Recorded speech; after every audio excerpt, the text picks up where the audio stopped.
আসসালামু আলাইকুম। আপনাদের সাথে রয়েছে মিডনাইট হুইসপার্সের পক্ষ থেকে। আজকে যে কাহিনীটা বলবো সেটা আমার বন্ধু ইয়ারার ঘটনা। ইয়ারা ইয়ারা তার পরিবার সহ সদ্য ঢাকায় এসেছে। এতদিন তারা গ্রামের বাড়িতেই থাকতো। তার বাবা ঢাকার একটি ব্যাংকে চাকরি করেন। চাকরির কারণে এতদিন তিনি একাই একটি হোস্টেলে থাকতেন। অবশেষে পরিবারকে ঢাকায় নিয়ে এসে একটি পুরনো 2 বেডরুমের ফ্ল্যাট ভাড়া নিলেন।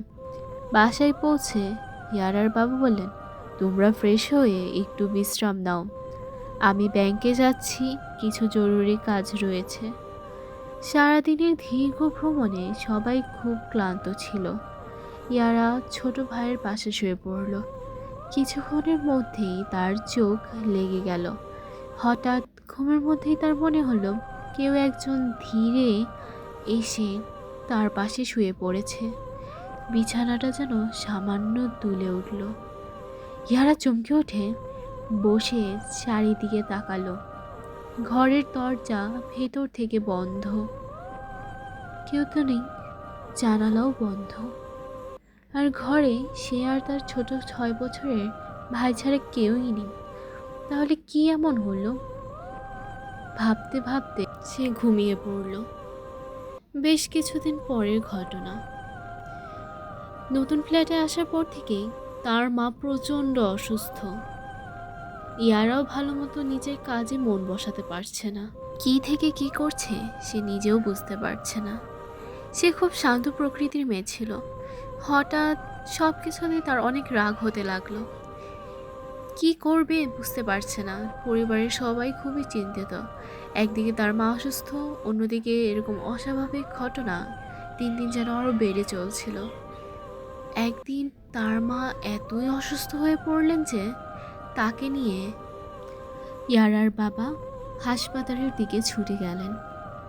সময় তখন রাত 12:20। বেশ কিছুক্ষণ পর, প্রায় রাত 1টার দিকে ইয়ারার বাবা ফোন দিয়ে বললেন আজকে সম্ভবত তারা বাসায় আসতে পারবে না। ঠিক মতো যেন সে এবং ইয়ারা ভাই ঘুমিয়ে পড়ে। তারপর ইয়ারা ফোনটা রেখে নিজের রুমের দিকে যেতে লাগলো। তার রুমে থেকে প্রয়োজনীয় কিছু জিনিসপত্র নিয়ে সে তার বাবা মার রুমের দিকে যেতে লাগলো, যেখানে তার ছোট ভাই ছিল। সে যখন রুমে প্রবেশ করলো, দেখলো তার ছোট ভাই দেয়ালের দিকে তাকিয়ে কার সাথে যেন কথা বলছে। সে পিছনে দাঁড়ালো। সে শুনতে পারলো তার ভাই যেন বলছে, না না, আপু তো জানে না কিছু তোমার ব্যাপারে, আমি কিচ্ছু বলবো না তোমার ব্যাপারে। ইভেন আমার ফ্যামিলির কেউই জানে না বন্ধু। You are my best friend. আমি তোমার কথা কাউকে বলবো না, তুমি যা যা বলবে আমি তাই তাই করব।